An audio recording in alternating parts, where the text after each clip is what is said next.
The first rule is that as you make concessions, make sure that you make them smaller and smaller and smaller, okay? This signals to the other side that they're reaching the bottom of what you can concede, okay? What do I mean by that exactly? What I mean is, if you know that you can concede a small amount of dollars, or you could concede a certain amount of service that you can provide, start with something moderate, not too big, and then if they come back with a counteroffer and you're going to counter them, you want that next concession to be smaller than the original concession, and so on. What this does is it signals to them, oh, I'm getting to the bottom of what they can do for me, okay? So that's the cardinal rule. If you're going to make any concessions, start with a moderately sized concession and then get smaller and smaller and smaller. Hopefully we don't get to the bottom, right? That's the ideal. Hopefully we don't get to the bottom. Now, some things on the flip side, okay, is that you can do it the wrong way. So here's the wrong way to do it, right? Doing equal size concessions. So you concede 2,000, then another 2,000, then another 2,000, okay? So the other side says, well, gosh, if I just hold out, I'll get another $2,000, okay? Or making the final one a big one. Now we've rewarded the person for holding out.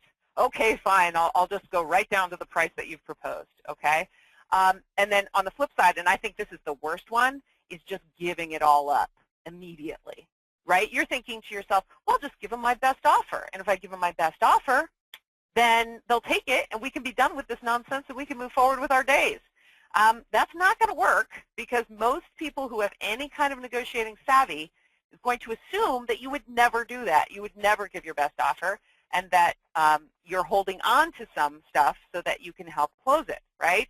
So now I just want to throw out the caveat here that obviously market conditions may dictate strong offers in multiple offer situations. I know that we're in a lot of tight markets, multiple offers.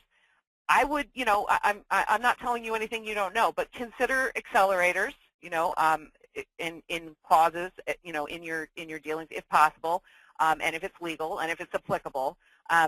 Obviously, that can be very effective. And so what I'm saying is, sometimes you do have to go to the table with your best offer if you're up against 12 other people. I get that.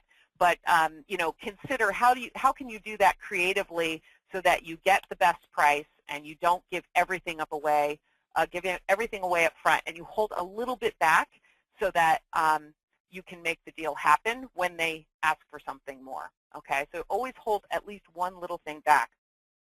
Lastly, I would just resist the temptation to throw out a concession to try and close a deal quickly without getting commitment up front. So whenever possible, get the other side to tell you what it's going to take to make that deal happen, and then use higher authority and come back with a counteroffer.